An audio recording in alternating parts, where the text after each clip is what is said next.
Hey everyone, my name is Shrenuj. I currently work on the Lotus team, more specifically the Lotus Miner, alongside Magic, Andy, and Orion, all the folks on these tables. And today we're going to try to give you a sneak peek of what we've been working towards in terms of evolving our Lotus Miner architecture, specifically catered towards more high availability. Quick question. How many of you are already familiar with the Lotus SP stack? Not that table. All right.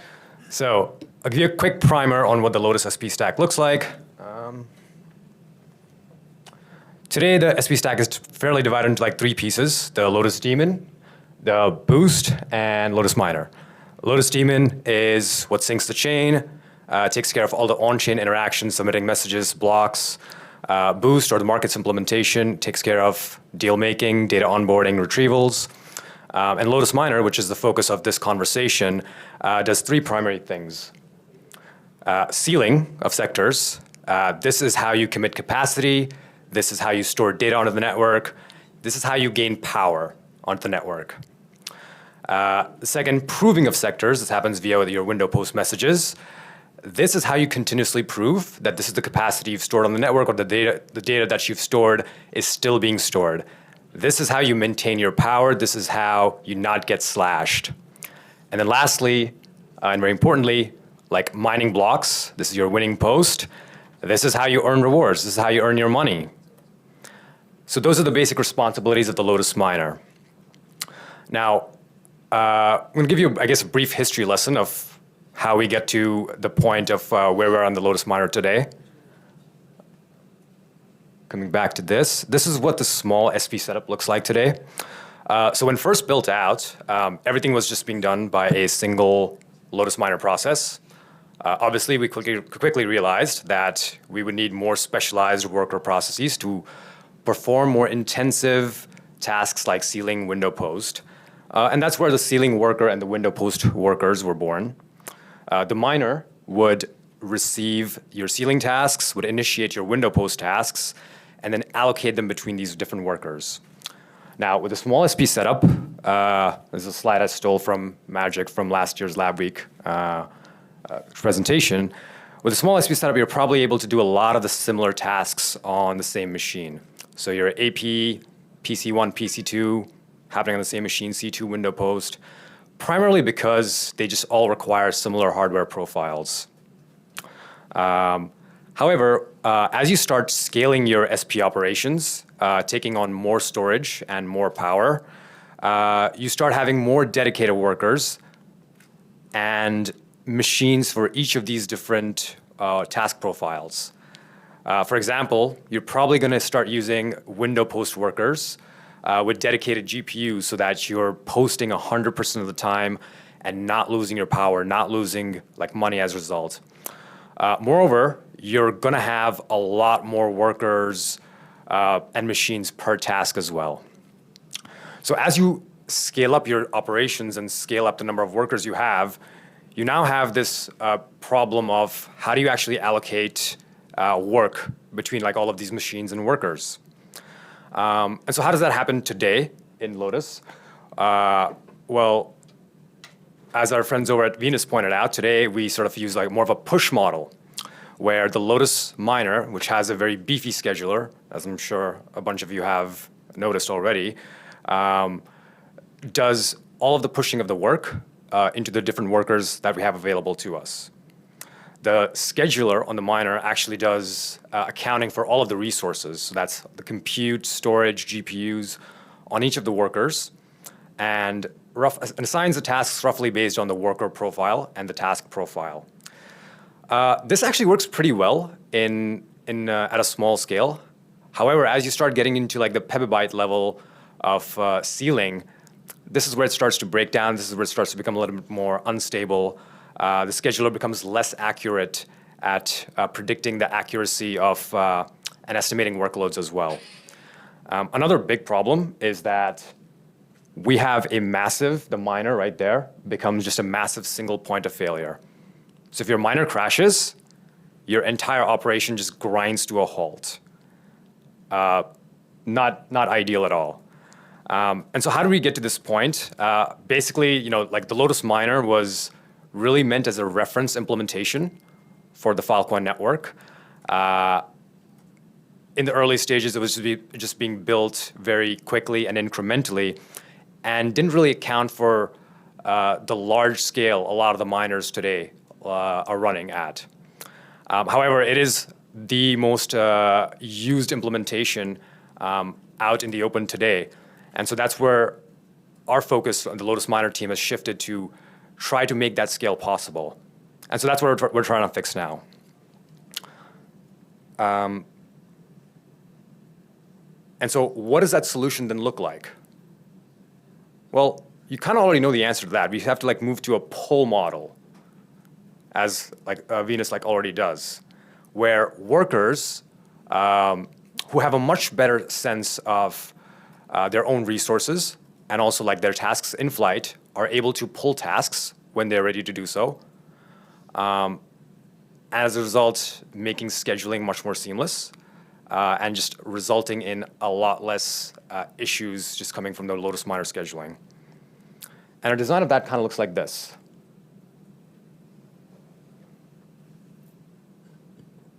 So what you have here is a set of workers which are interfacing with the Lotus daemon.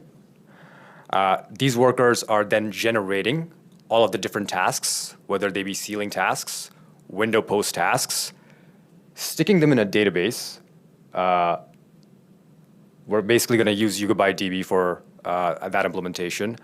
If you've noticed, Boost also uses YugaByteDB for their local index directory. Not a coincidence. We're trying to make the SP stack as uniform as possible so that you don't have to use more and more different technologies or components. But anyways, coming back to what this looks like, we just stick all the tasks in YugaByteDB, and then basically just based on the worker type. So you have different sealing stages, window post, winning post.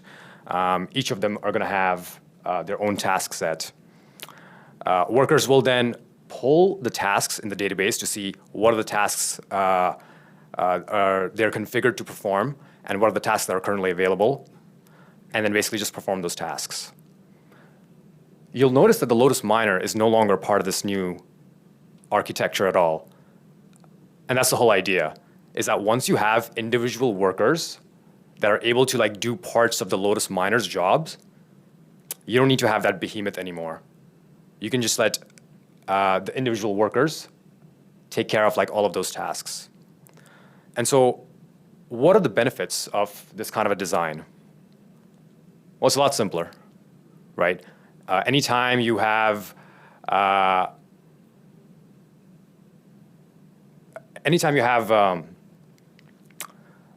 tasks being pulled into the worker when they know that they need to pull these tasks rather than the miner scheduling them, it's simpler from an implementation standpoint, but it's also simpler from an operational standpoint, because now as an SP, you can get visibility into why your system is acting the way it is. So you can actually look up into YugaByteDB, see all the tasks that are allocated to which workers and how the workers are actually pulling these tasks as well, and get a much better sense of why your system acts the way it does.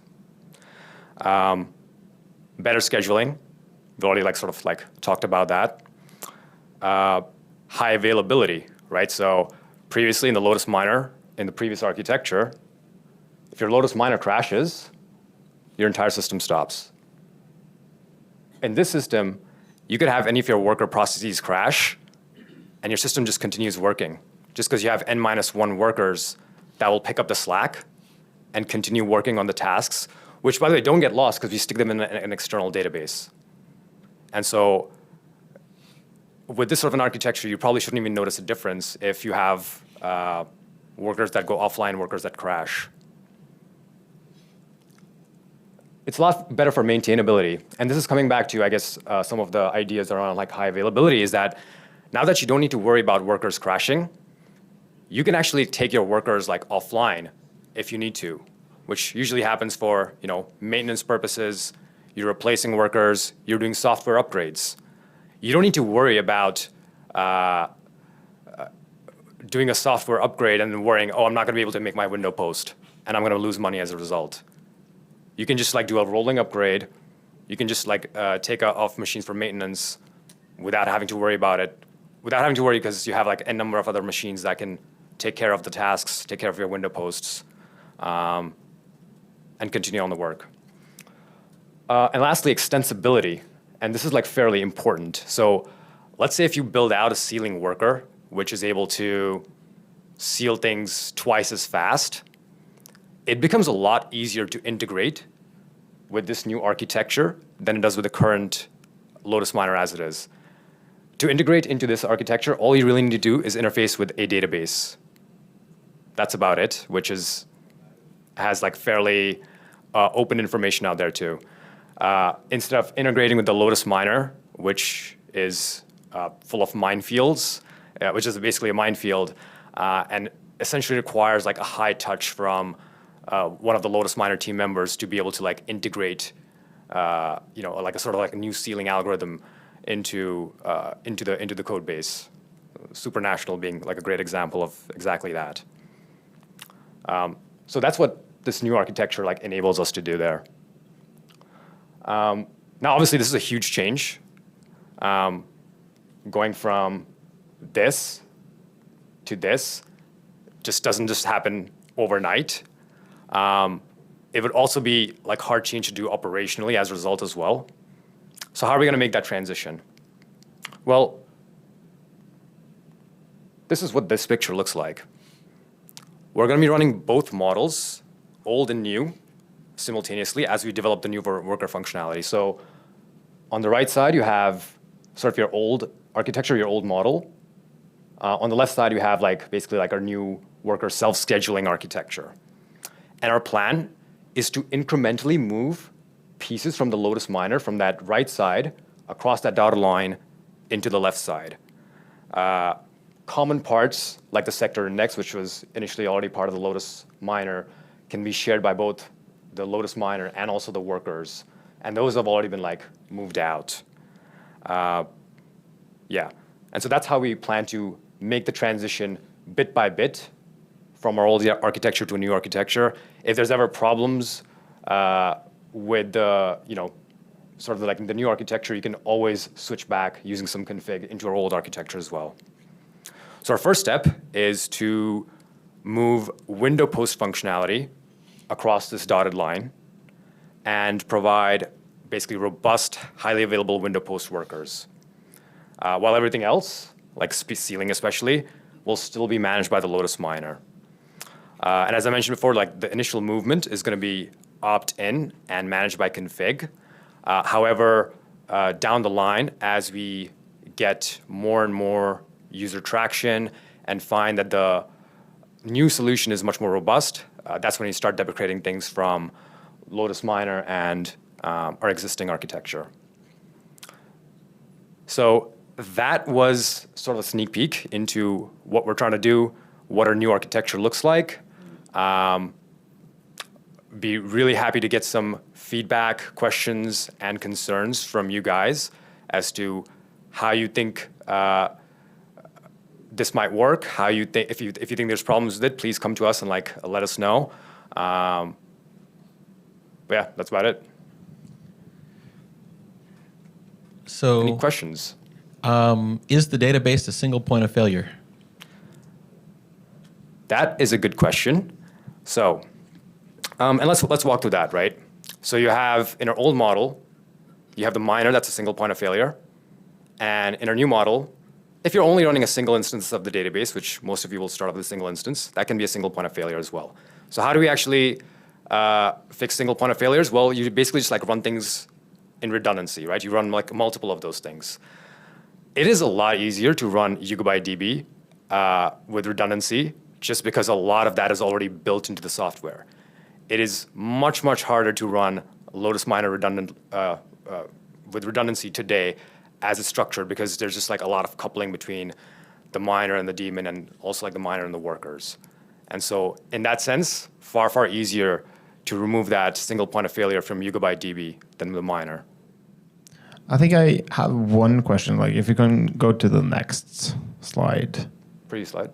Previous slide, the one with like the new architecture. There you go. Yeah. So this is a question for Steven, maybe. In like this architecture, will we still like have the ability to have like interoperability with Venus, so that like, for example, say someone wants to use the Gigabyte database, can they use the mockles for the sealing part? Or is that something we should like look into? Yeah, I think we definitely need to have more discussion on this, look into this, and to see how could we work together to make it easier, and we could. So,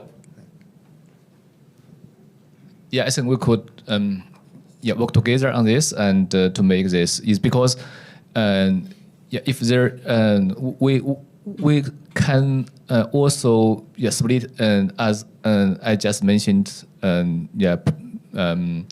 we could have different stage, right? The C1 C2 and PC1 PC1 PC2 and C2 they could also be separated out. So I would think that if we have more discussion to define this kind of module, the interface, how the different component talk each other, that would be much better and make some component replaceable. Yeah, so that's actually a really good point, and it's not. I don't go into depth about it in here. But the idea is that we basically define like each different type of task. So your add piece, PC1, PC2, C1, C2 will all be different types of tasks that can be handled by a particular sealing worker. And so the idea there, and what I liked about what you had presented is that you have different executables where each executable is like catered towards a particular task. You could technically with that division of tasks, just use a new executable, embed that into what we've defined as a task interface in the Lotus Miner, and then basically just like start running that with the tasks DB so that you could technically, if you want to go that route, have AP happening via the Lotus code base, but then PC1 and PC2 is used via basically your Venus executables, which then sticks the output of those operations into the database as well, which can then be picked up by anyone else.